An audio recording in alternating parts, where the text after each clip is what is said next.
Hi, welcome to One Word a Day. I'm Sophie, your pilot into the universe of Chinese. Let's start our exploration of one new day of Chinese expression. So I'm continuing the September streak of 2 Chinese character phrases. Today we will unpack 武力. Okay, 武力. 武, I spent quite some time explaining what 武 is.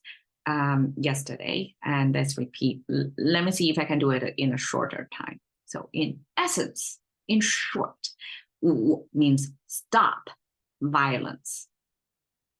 The stop sign is the bottom, means foot.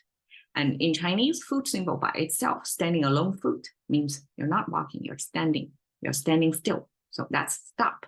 The top is the ancient, probably the most commonly used, most basic weaponry, because it was converted from farming to weapon during wartime.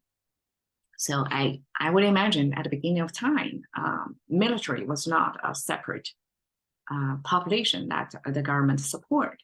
It's the farmers who would be drafted, like from the general population, would be drafted to fight for the country back then. So farmers, when they first enrolled, probably after like later when weaponry was further developed and more specialized, more effective, the beginning of weapons came from the farming tool that got this sharp, pointy edges that can be used as farming to break the grounds, but in wartime can be used to break the enemy.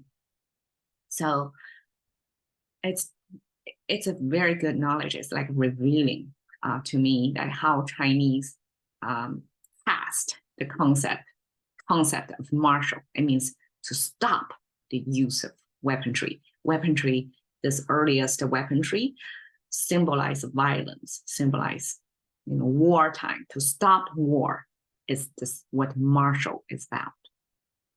Pretty deep, huh? Okay, the second character, Li, is another farming tool. So both of them came from the farming tool. I mean, it's no surprise because people's daily life was rooted in this agricultural society. Like majority of the population was a farming population.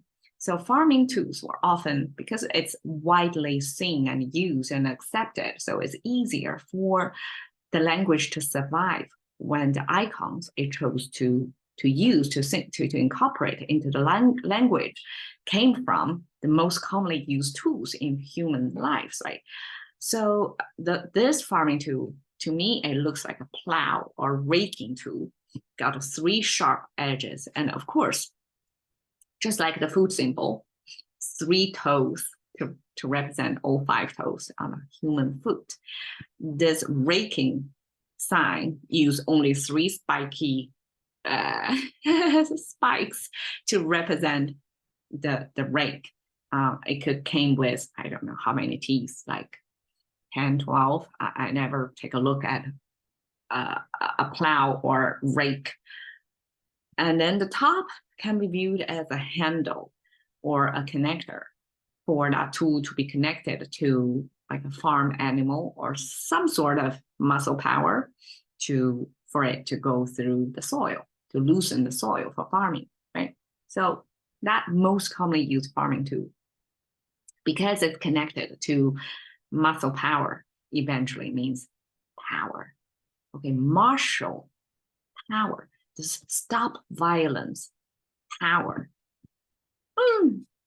I guess 武力 in Chinese understanding would mostly be equivalent to military. The use of force on a national scale would be military. But if we view it as societal or individual scale, that would be violence, like resort to violence. That's also 武力. But I don't get to see street fights often. Probably very rarely in my lifetime I see street fights. People don't fight anymore. So it's more on a national scale, like between like international, you can resort to diplomatic or military solution, or economic trade war, right? All kind of confrontational domains you choose to be, but we happen to be this military confrontation. So I'm using this, is it called a dog tag? That used by the GI Joes back in the wars. And that's the military force. You can see like each tag is a person. And then there's a whole wall of it. So that's a lot of power, a lot of elite manpower, right? Muscle power.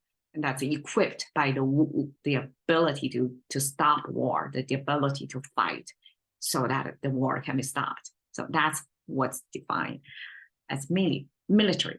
Okay. 武力，它是 into the currency of thinking about one word a day with Sophie. See you another day.